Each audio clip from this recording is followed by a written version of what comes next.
Hello everyone, আসসালামু আলাইকুম। কেমন আছেন আপনারা সবাই? আজকে আপনাদের সাথে শেয়ার করতে যাচ্ছি অয়েল ক্লিনজার কেমন ব্যবহার করবেন এবং কখন ব্যবহার করবেন। মূল আলোচনায় যাওয়ার আগে বলে রাখি, আমি আপনাদেরকে যে টিপসগুলো দিচ্ছি এগুলো কিন্তু সবই আমার পার্সোনাল অভিজ্ঞতা থেকে নেওয়া এবং ভালো খারাপ সবটা মিলিয়েই কিন্তু আমি আপনাদের সাথে শেয়ার করি। তো চলুন তাহলে দেরি না করে মূল আলোচনায় চলে যাওয়া যাক। স্কিন ক্লিন করার অনেকগুলো উপায় আছে। তার মধ্যে সবথেকে ভালো যে দুটো উপায় সেটা হচ্ছে ফেস ওয়াশ দিয়ে স্কিন ক্লিন করা এবং অয়েল ক্লিনজার দিয়ে স্কিন ক্লিন করা। আজকে আপনাদের সাথে আমি ডিটেলস আলোচনা করব যে আপনারা কেন অয়েল ক্লিনজার ব্যবহার করবেন এবং তা কখন ব্যবহার করবেন এবং আদৌ এটার কোনো বেনিফিট আপনারা পাবেন কিনা। তো চলুন তাহলে বিস্তারিত জেনে নেওয়া যাক।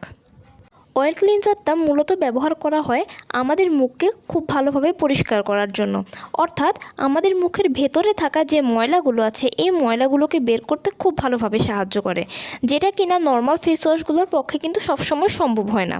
কারণ ফেস ওয়াশ হচ্ছে একটা জেল টেক্সচার বা ওয়াটার টেক্সচার জিনিস, যেটা কিনা স্কিনের ওপরের ময়লাগুলোকে খুব সুন্দরভাবে দূর করতে সাহায্য করে, কিন্তু ভেতরে ময়লা যেগুলো থাকে, যেগুলো আপনার লোমকূপের ভেতরে থাকবে, এগুলোকে কিন্তু কখনোই বের করে আনতে পারবে না প্রপারলি। কিন্তু এই জিনিসটাকে খুব ভালোভাবে সাহায্য করবে অয়েল ক্লিনজার, কারণ অয়েল ক্লিনজার হচ্ছে খুব ভালো একটা জিনিস, যেটা কিন্তু আপনার মুখের গভীরে গিয়ে আপনার মুখটাকে খুব ভালোভাবে ফ্রেশলি ক্লিন করতে সাহায্য করবে।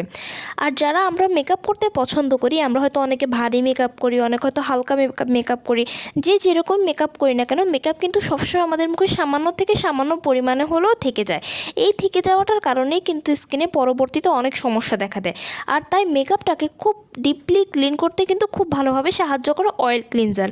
যে কোনো ধরনের যে কোনো ব্র্যান্ডের অয়েল ক্লিনজারই কিন্তু খুবই ভালো। তবে হ্যাঁ, স্কিন টাইপ অনুযায়ী কিছু কিছু অয়েল ক্লিনজার আছে যেগুলো কিন্তু ব্যবহার করলে স্কিনের জন্য ভালো, অর্থাৎ অয়েলি ড্রাই কম্বিনেশন আপনার যেমন স্কিনই হোক না কেন, সেই স্কিন অনুযায়ী আপনি যদি একটা ভালো অয়েল ক্লিনজার ব্যবহার করেন, সেটা কিন্তু আপনাকে খুব ভালো একটা বেনিফিট দেবে।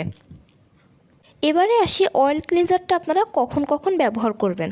আমরা তো প্রত্যেকেই নর্মালি স্কিন কেয়ার করি, আর স্কিন কেয়ার করার সময় কিন্তু আমরা অনেক কিছুই ব্যবহার করি, কিন্তু এই অয়েল ক্লিনজারটা আপনি প্রতিদিন একবার করে ব্যবহার করবেন।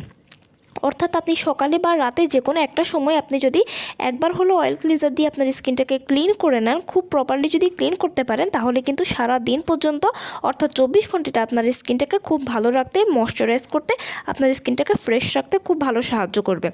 তাই যারা স্কিন কেয়ার করেন বা পরবর্তীতে করবেনও, তারা কিন্তু অবশ্যই দিনে একবার করে হলেও এই অয়েল ক্লিনজারটা ব্যবহার করবেন এবং আপনি আপনার পছন্দ মতো যে কোনো একটা অয়েল ক্লিনজার ব্যবহার করতে পারেন। এতে করে কিন্তু আপনার স্কিনটা ভালো থাকবে, আপনার স্কিন ফ্রেশ হবে, আপনার স্কিন কিন্তু খুব ভালো সফট থাকবে। আর আপনার স্কিনকে ভালো রাখতে কিন্তু অয়েল ক্লিনজার যে কোনোভাবেই কিন্তু খুব ভালো সাহায্য করবে। তাই 24 ঘন্টার ভিতরে একবার করে হলেও কিন্তু আপনি একবার অয়েল ক্লিনজার দিয়ে স্কিনটাকে ক্লিন করে নেবেন। তবে আমার সাজেশন থাকবে যে রাতে একবার করে ক্লিন করবেন, কারণ সারা রাত ধরে আপনার মুখটা ভালো থাকবে এবং পরবর্তীতে সকালবেলা উঠে যখন আপনি মুখটাকে ভালোভাবে আবার ক্লিন করবেন, তখন কিন্তু আপনার মুখটা আরও বেশি ফ্রেশ হয়ে যাবে। তাই রাতে একবার হলেও অয়েল ক্লিনজার দিয়ে স্কিনটাকে ক্লিন করে নেবেন, এতে করে আপনার স্কিনটা ডিপ ক্লিন হয়ে যাবে। এবার আসি এটার কোনো বেনিফিট আছে কি না। এটার অবশ্যই বেনিফিট আছে।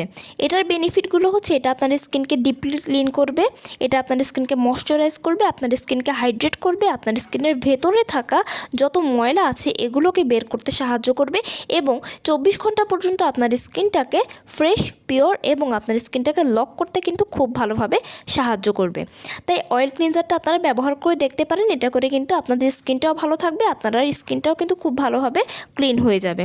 তো কেমন লাগলো আমার ভিডিওটি? যদি ভালো লেগে থাকে তাহলে অবশ্যই লাইক এবং কমেন্ট করবেন এবং আমার চ্যানেলটিকে সাবস্ক্রাইব করতে ভুলবেন না। সবাই ভালো থাকবেন, সুস্থ থাকবেন। আসসালামু আলাইকুম।